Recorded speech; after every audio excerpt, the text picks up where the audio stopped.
Hi everyone, welcome to Dave's Bonsai. On today's episode, some updates for you, and I ponder the question, what is bonsai?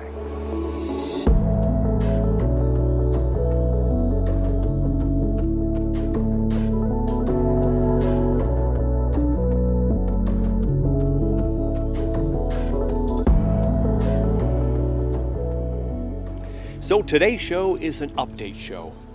Hopefully I can show you some of the projects I've been working on throughout the year with the trees. The first update, however, is me. After about 2.5 years of battling COVID in the classroom with masks and shields and Zooming and social distancing, and the COVID finally caught up with me. I'm trying to do what people are recommending that I do, and that is to relax. Now I have a beautiful yard and a lot of trees to help me relax, but it is awfully hard for someone like me who likes to do things and work on my projects. We'll get to those tree projects in a little bit, but first, a little bit about the question, what is bonsai? Before I tackle that question, I want to send out a very sincere thank you to the bonsai community out there in the YouTube world and just in bonsai in general. The well wishes I have received online in social media forms, including the YouTube messaging, has been absolutely outstanding. And that also answers for me a little bit as I get into the question, what is bonsai? For me, it is a journey. I've said that many times on the channel. But what it has become is an amazing community of amazing people who are there for each other, support each other, and talk bonsai, and just share this passion that for many of us is quite literally an addiction. It is for me, and it has become that, and I try to balance my life as best as possible. But a big thank you to all the well-wishers out there. I just can't thank you enough. The one I wanted to hear the least, sorry to put you on the spot, Nigel. Nigel said this, get some rest, Dave, and then when you think you're better, rest for another week. Something along those lines. Yeah, I didn't want to hear that. Much appreciated, Nigel, and I'm taking care of myself the best way I know how. And I've had a lot of naps in this very chair out here in the backyard the last couple of days. And that has been incredibly soothing and relaxing. And that is part of what bonsai is for me. It is therapy. It is something to relax to for sure. So let's talk a little bit about bonsai real quick, as you're seeing some of the footage of the trees that I have in my backyard on this update episode. Being the MBS workshop lead instructor, I get the question quite often, what is bonsai? In simplest form, we basically tell them it's a tree in a pot, right? As I've mentioned before, bonsai for me has become much more than that. It is a journey. Years ago, the one and only John Naka, in issue number 10 of Roots and Branches, said this, quote, "What I like about bonsai is that it has a beginning but no end. A bud today becomes a branch tomorrow. It is like searching for the rainbow's end. The farther it is pursued, the farther away it is. There is no borders in bonsai." I love that. Bonsai has made me a better person, more patient, more creative, more able to take risks and be okay with the setbacks, with those risks. I've told many people that bonsai is therapy for me. It truly is. When I'm out with my trees, the world slips away. For that time, I just get to be. And so, as to not make this entire episode all sappiness, pun was totally intended there. A few more quotes, and then the real updates. Cyril Grum of the Ann Arbor Bonsai Society put it this way, "Bonsai enthusiasts grow a pleasing representation of a tree in nature, especially with old or interesting character." I love that. He also goes on to say that bonsai is not just a miniature tree, rather it's an image of a tree. What enthusiasts aspire to is creating living art. We say that a lot too to our MBS new workshop attendees as well. This is an art form. It's a good balance between horticulture and art, and the beauty is in your eye, and so you make what's pleasing to you, and oftentimes bonsai tells a story, your story, of some memory from childhood, or what you're living currently in time, nature and nurture combined. Cyril also said that bonsai is not a specific tree type. Rather, it is a result of horticulture and artistic techniques applied to trees of any species. I like that simplistic quote as well. I had the amazing opportunity to meet 90-year-old Jack Weichel this past summer. Now, he is a Michigan bonsai legend. I will have the footage on YouTube soon and another episode of Up North Bonsai with our full conversation as well. Some great content coming out. I can't wait to share it with y'all. Jack says this: bonsai celebrates the beauty of the interaction between trees and people. Much of this is the result of balance, and we're always looking for that balance. More with my interview with Jack this fall. I'm very excited to share that with you. But let's now look a little closer at some of my trees. We'll jump off the philosophical bandwagon, the sappiness. Let's look at a few trees. The first update on the show is the lilac clump that I've had for a couple of years now, where I've worked on some dead wood, and it's kind of a messy old gnarly bottom trunk to a tree. But I had some fungus issues with my newer lilac trees. The big monster one did not make it. It's dealing with some fungus issues. I did prune all the leaves off of some of the trees, or maybe all of them, and but the two did not make it. One was just in a plastic tray I didn't care much about. The big one with the 3 trunks, I was really hoping it would survive. So as we come back today, in the last week or two, it really took off. So we had a weird July where growth did seem to slow down in Minnesota on a lot of the trees. And so as you can see, the tree now is looking rather lush in its current state. So I've got this low branch down here from this dying chunk down here with stuff eaten out of it, and there's still life right here. This branch is hanging on. And I've got all these suckers down below. We'll be taking all those off. And this provides a nice little pad of a tree for this big one up here. So this is growing back here after, again, some death and dying. But this had a nice rebirth, and it's doing really nice with a nice flat canopy up here. I'm not going to do any trimming on it today. I'm just taking the suckers off. And then on the left side, another big pile of suckers coming up with a broken off branch here, this hollowed out part, this hollowed out part here. There's a big hole in here. This was all drilled out in episodes earlier. I'll put that up on the screen as well for you to let you know when I created this. So today all I'm going to do is keep the energy to the top part of the tree. And we've got lots of weeds in here that we could take care of. I'm going to take care of those when I'm feeling better. I'm just going to go ahead and save some of the energy that's growing in these trees down here and put them up towards top. That one I almost could have kept. These lilac trees will forever grow suckers. You can cut a lilac tree down to the ground and have just stumps left, and it usually will grow back really, really well. In a couple of years, you'll have lilacs blooming again. Now, I have not had any blooms on this one yet, so my goal is to leave the top of this alone now. All of this right here and here, we'll leave that alone, and we might get our first bud next year. Now this growth back here in between the two trees is actually quite nice. I'm going to actually keep that one and see if that develops into a tree. Might be hard to see with the camera there, right back in here. We're going to keep that one and see if that grows into something big. We could do that every year with this tree because it just always keeps shooting up new suckers.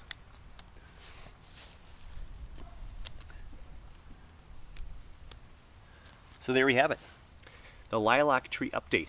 Doing really, really well, and not a lot of sign of the fungus issue from the past. Everything looks to be pretty healthy.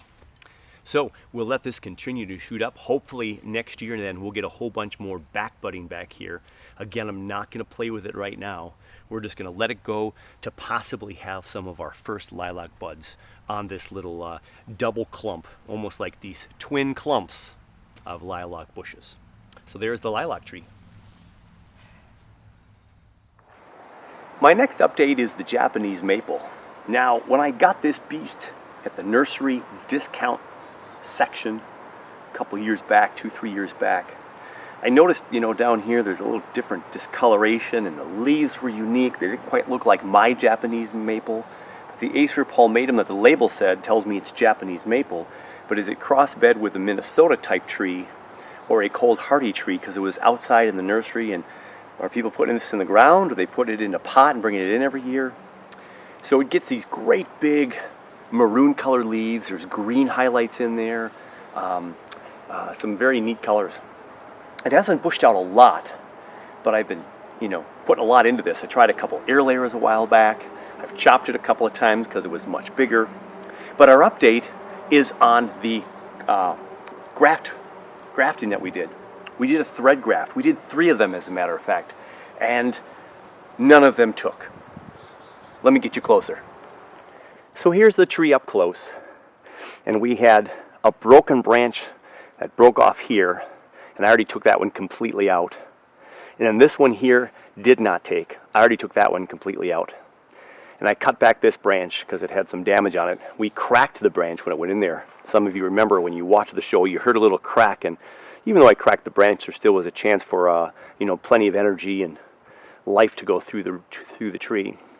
So this was there, but see, everything's on the right side of this tree, so I was hoping to get a couple of takes right here. This is the only one that ended up looking viable till the end, and as a matter of fact, right now, this bud underneath my finger is still alive.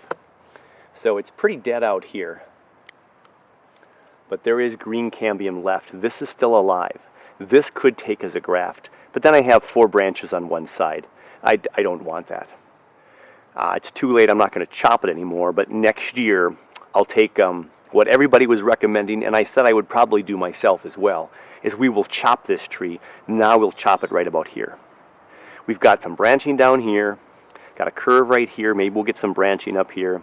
Got these kind of wounds now from trying to get these to take, but we'll just let it go for the rest of the year. They did not take, although this one's still alive. I did take the wire off up here because super scarring up top. Let me show you that. There's the branch with the scarring. Now, though this branch would come off in the end, I'm not so worried about the actual scarring, but didn't want the tree to just be choked out and not provide a lot of nutrients down below. So I ended up taking the wire. I'm not sure if that makes a big difference or not. And again, this is sacrificial and coming off, but I didn't want to cut off everything that might be flowing to that part of the graft. So again, to recap, all of this will come off next year. After the growth hardens off, I'll do a little trimming here before we go into the cold frame. So just a little bit cut off here.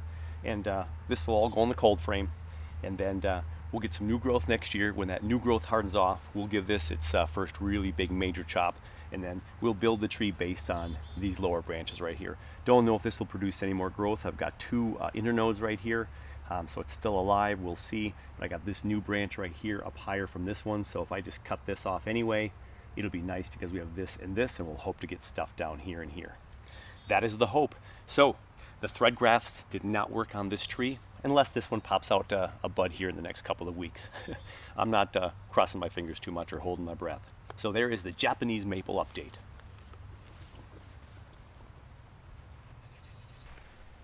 My next update is of the Marquette grapevine bonsai tree. So we put it in this big Anderson flat this year, got it out of the ground, and there was nothing on top. I had this big old branch that looked dead here. We got the first bud to grow down here, second one pulled in back here, and this shot up straight up the middle of the trunk. So we've got a trunk that's, a good 2 inches in diameter. We're going to clean up this nub here. There's a nub in the back. There's a nub down here. Who knows what will happen with this. Grapevines, you cut them back every year and they grow. They look like they're dead all the time. So the only nuance, or the nuisance I should say about this tree, has been the Japanese beetles. But as you can see, after multiple clippings of leaves like this, where the holes are pretty much taking care of all the leaves, this keeps growing back. It's a vine after all. And look at all the growth. Boom, boom. There's a new leaf forming right there. There's new leaves down here, new bud down here. There's some new buds back here. So this thing just keeps growing regardless of what the Japanese beetles have been doing to it this year. So I've just cut off the leaves when I've gotten so much holes there's nothing left. You can see on here there's all kinds of different cut points, and then new buds are growing, and this is going to be a fun little tree. So we'll cut down this dead wood next year. We'll get rid of these nubs here probably this year with some Dremel work and just kind of clean it up a little bit. And you can see this flaky bark. This looks like it's just exposed tree, which it is, but this has budded since this was all exposed. And there's hardly any bark left on this. It's a vine, so it can survive in that condition, and we're gonna be just fine. So the grapevine is doing well. I'm looking really forward to seeing how bushy this gets next year and how much ramification we can get, because we can cut these back and they'll just grow very, very quickly. There's the Marquette grape update. Real quickly, on the Portulacaria afras that I just pruned back about 2 to 3 weeks ago, again, dates of these shows, hopefully I'm making sure they're there for you to see what episodes they are. But I took a whole bunch of PAs and pruned them all back pretty heavily. And this is the tree, if you remember, that I had a big section up here that I cut right off. But just in the couple of weeks that I pruned this off, lawnmower just started up, we'll finish quickly. Look at the length on this. Look at over here, and here, and here. But all of these little tiny buds, it has almost doubled in buds since we put this in a prune motion. We didn't water it a lot right away with all the foliage going and less foliage to soak up that water. Now I'm starting to water it more daily again, and it's taken off and just really starting to shoot out growth. This time of year, these plants are loving it right now, and hopefully we'll get a good 4 to 6 more weeks of growth before we have to go inside. Portulacaria afra update. The next update for today is the Trident Maple. So though I've shown this one very little on camera, I have provided a few updates, as this is one of the Peter T workshop trees that I worked on starting a couple of years ago. And the first thing we did was we chopped it all. Right back there. We chopped it and we had barely anything left. I've got some pictures that I've shown many times before. I'll show you those pictures of this sitting in this box without anything on it, hardly any roots, hardly any leaves. Now the critters got to this tree again this year in the spring and brought it down to absolutely nothing. There was nothing on this tree. So, other than a couple of these weird lower hanging branches here, which is all thickening up down here a little bit, everything's thickening up the trunk of this tree. I hope the radial root pattern is starting to get enhanced. But look at this branch right here. So this is all new growth this year. This was not here as of the chopping of the critters, and now it is almost pencil thick in 1 year. It's got a nice subdivision up here, but the upper subdivision doesn't matter because we chop everything to create a big thickness in the trunk. We let it grow all year. We'll cut it back this fall, and we'll let it grow out again next year as well. This is one of the cut points. Nothing grew around here. Back here there's a cut point. There's a branch back here, so we have taper thick to thinner, and who knows if that one will stay long term. This one's a bit curly. Wouldn't have to add any wire to this one, would we? We might wire some of these. We might figure out which one of these is going to be our leader here. Look at this. So from this cut point, again, there was nothing here this spring. The critters chewed it all the way back, and we've got a double branch right here. So we'll pick one of those. And this one right here, split into two, and actually nice split up here. So this is becoming a nice little tree right here. But again, this tree to be about this big someday, you know, kind of like this, we've cut all this way back for future ramification. But for right now, we've got all of this lovely growth. We've just let it go. The patient part about bonsai is after you cut it back and you want to get all this growth all year to thicken up the trunk, we just let it grow all year long. The other rule of thumb, of course, is that if you cut it right up here and you get splitting and have more leaves, you've got more energy going through and it gets it thicker as well. So you can let these run like crazy. Some people believe you could cut these and then get ramification and let them run even more. And you've got double the leaders instead of just one long one. But up top, this has been splitting on its own naturally, and so it's getting plenty of movement and energy through here with photosynthesis. So the update on the Trident Maple, Peter T coming to town in October. We'll have an update in October on what we do with this one.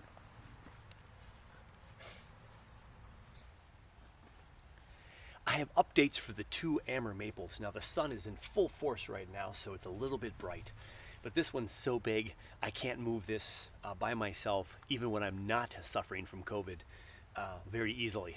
So I would need my son over here to help, Or here's what we're going to do. We bring the camera to the tree and the sun is out to show us off a little bit. So this one was in the shade back to the left of my benches here, more in the shady part of the yard. And it's been in full sun for about a month now. And it's starting to shoot up all kinds of new growth, and the parts where I've clipped have done really good. So I've got some nice reddish colored new growth here. There's some back here. There's some of the tips here and inside here, tips there. And look at all the suckers down below. So again, we're not going to keep these for taking energy away from the main part of the tree. So we typically will come back in here and just take these off. If there's one that grows in a place where we think we might want to keep an experiment, we could keep those. But for right now, we want the energy to be up top of the tree and not on these suckers, which is how the Amory maple really tends to grow. But this one right here, we'll keep these right here and see if these can become nice main branches down the road, primary, and we chop this tree down even lower.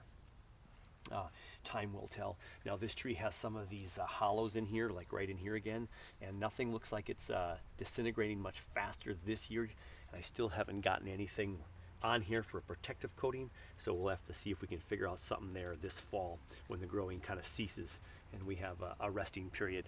We can maybe put some kind of epoxy or stain and protect this underneath part here. As you can see, my fingers maybe not. They go all the way through though on this part right here.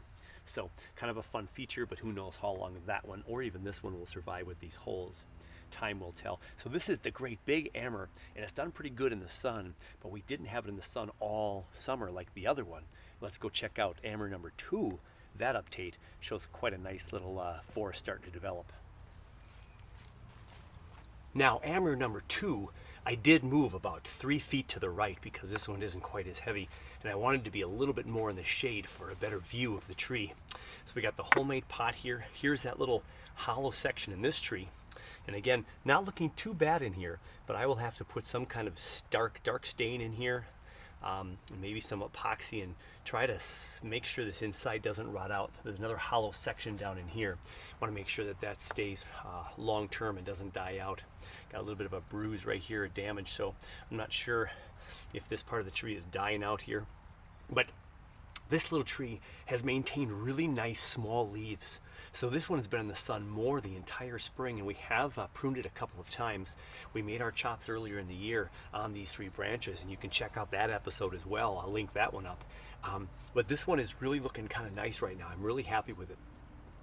We're gonna tease this around in the future and see what might be the best possible front, and we don't know how much further down we're going to cut these branches, but right now we have this nice little decent canopy of this tree with this 3-trunk system. These 2 kind of crisscross, which is kind of a bonsai no-no, but who knows how much that'll survive with this little hole here. This might become the main tree, but this has some good support on it right now. It's got a couple of branches in the back.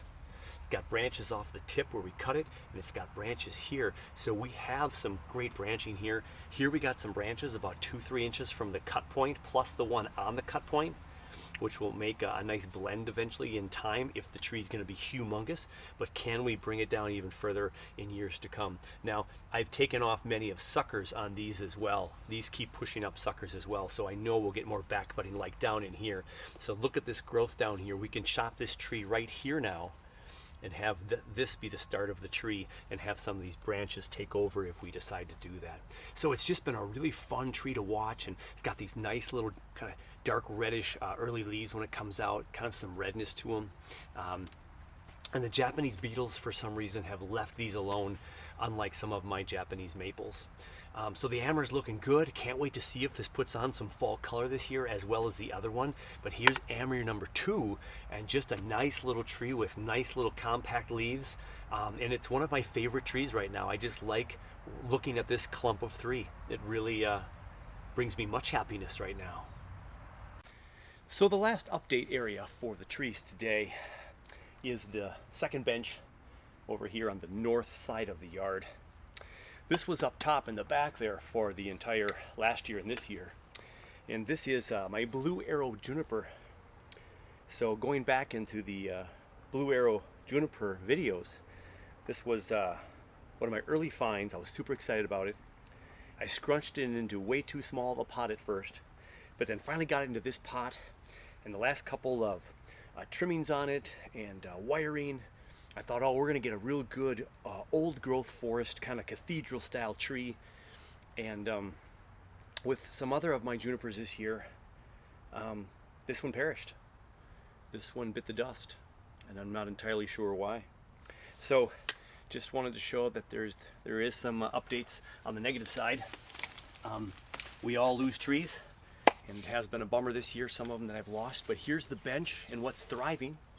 So I got a nice cascading juniper back over there on the right that's doing well, starting to bush up. Everything's growing up real nice. I'm hoping to get some back budding next year. It hasn't back budded for me in a couple years, and I kept trimming it and just doing too much to it. So this is one of those situations back in the right corner there that I'm just gonna let it grow completely out next year, bush it out completely, and see if I get some more back budding. But that's a fun tree in a Sarah Rayner pot. I've got some a whole bunch of boxwoods that I've acquired recently. Those are just in nursery pots still. But here are the two forests, the Minnesota forest number 2 and the larch forest. So number 2 is growing okay. We've got some nice growth here with the aspens, and the pines in the back are doing fine. The Japanese beetles are on the Siberian elms in there, but that's starting to thick up a little bit, not too bad.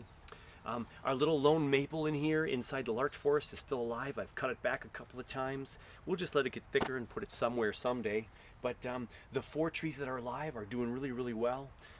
So I have pruned it once. You can see all the new growth now starting to grow. The nice light green growth is starting to push this time of year. It'll be the last push of the year, and then this will sit all winter long.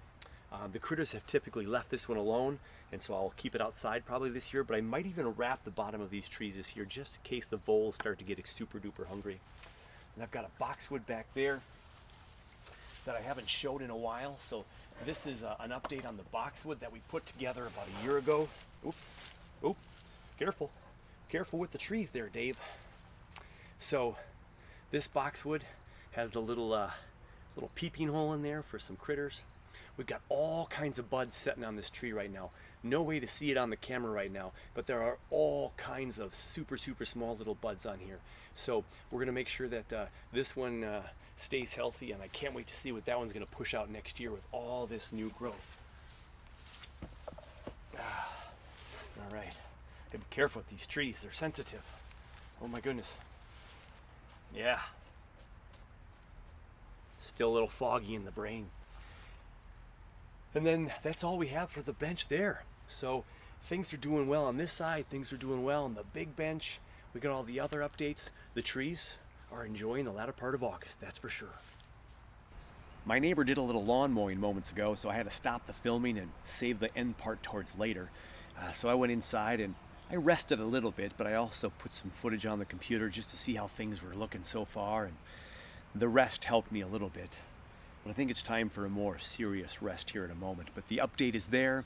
A lot of trees doing okay. Only lost a few of those updates in there as well. But everything is really loving life. After kind of a July slowdown, boy, August, things have been pushing. And I think the next 4 to 6 weeks are just going to be fantastic here as we start to cool off and no more hot days. And I think the growing will be setting us up for a really wonderful spring and 2023 for sure. So, boy, I think that does it. The planes have stopped for a while. A little gust of wind there, but nothing bad. I'm in the peaceful backyard, and I think it's time for me to actually do a real rest. So as I kick back in the chair, hey, take care of you. Take care of your bonsai. And I'm going to catch you very soon, hopefully a lot healthier, and with more bonsai. Take care, everybody.